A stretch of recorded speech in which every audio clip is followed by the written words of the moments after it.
So major revenge is about to happen. All right, major revenge is coming for what was just admitted. This is very strange, very peculiar. The United States just admitted something very weird, but they admitted that they were not involved and it was Ukraine doing it. It was not them. So very strange that they would come out and put out this report. And will this elicit a revenge response from Russia? All right, this is very serious. What was admitted, we'll get to that in just a second. But Zelensky's also calling at a meeting with Western leaders. He's calling to, quote, punish the aggressor. All right, so this is escalating. This is not de-escalating. I mean, we saw Elon Musk come out a few days ago. If you didn't see, he had a peace plan, and he gave some decent points, all right? Some decent points to end this war, and people scorched him and roasted him and acted like he is, doesn't know what he's talking about, all right? Richest man on the planet. Say, you can dislike him or like him, but he is advocating for peace. He was trying to get a peace plan. And this is somebody that even gave Starlink internet to Ukraine, all right? So we're not heading towards peace. We're heading towards a war, and this could elicit a revenge response, all right?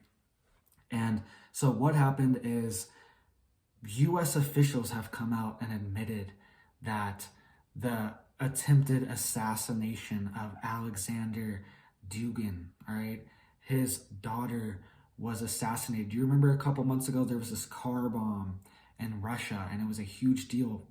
Well, this guy is, quote, dubbed Putin's brain, right? That's what a lot of media outlets have called him. I'm not saying that, but that's allegedly who he is.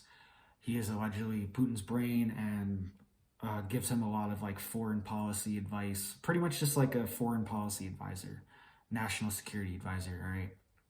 So he's close to Putin, and his daughter was assassinated, and it was theorized that it was supposed to be him because he was supposed to get in this car, but his daughter got in the car instead, and the car exploded, right? So the U.S. is coming out and very strangely admitting, after all this stuff's going on, all these nuclear threats, all this nuclear blackmail, they're saying that we had nothing to do with this. This was Ukraine that did this. So this could mean they're trying to distance themselves, or it could be, who knows? This could be a psyop. All right, who really knows what's going on?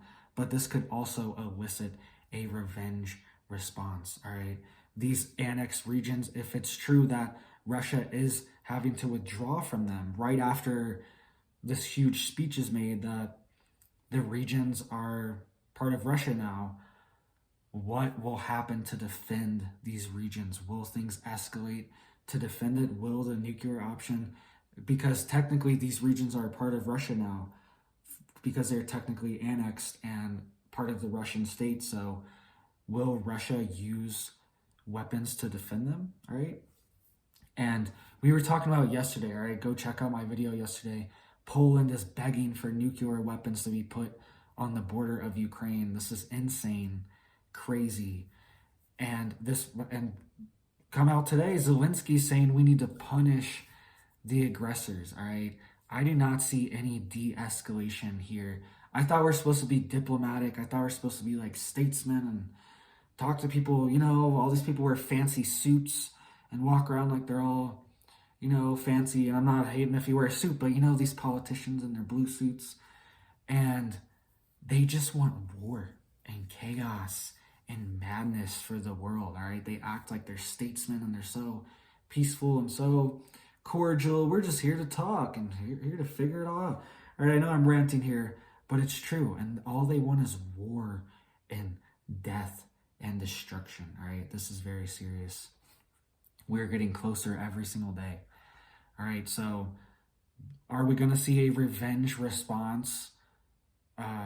Would a tactical nuke be used? All right, there's all these different things. Everyone's getting backed into a corner.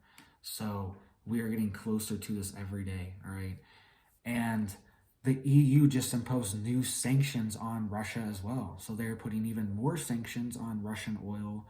Any Russian oil that's being transported, they're trying to put a oil price cap on it. All right, they're trying to put a global price cap on Russian oil that's exported.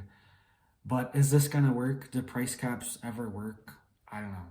It seems from history that they normally do not work. And have we seen price caps on an international scale on a global commodity like oil before as well? I don't know. I don't know if this is going to work. It might just honestly backfire and make oil prices even higher. All right. But maybe that's what they want. Maybe that's what they want. It doesn't seem like anyone in this situation is advocating for anything that's going to make things better. Right? I mean, I'm sorry to laugh, but it's like, it seems like every single idea that is put out will just lead to more chaos, more destruction. Putting nukes in Poland, that's our big idea now, right? It's insane. It's crazy. The United States has also purchased $290 million of radiation sickness medicine. Why would they need that? What would that be for? And they were saying it's to be, quote, prepared. To be prepared. All right, so if you guys aren't getting prepared, if you aren't stockpiling food, getting in a rural area, all right, because the coast will probably be targeted, all right? That's the easiest access point. That's the quickest way, all right? These underwater drones that hold nuclear weapons are very effective. They could be on the East Coast right now, and we don't even know, all right? So anywhere that's coastal is a very vulnerable spot, all right?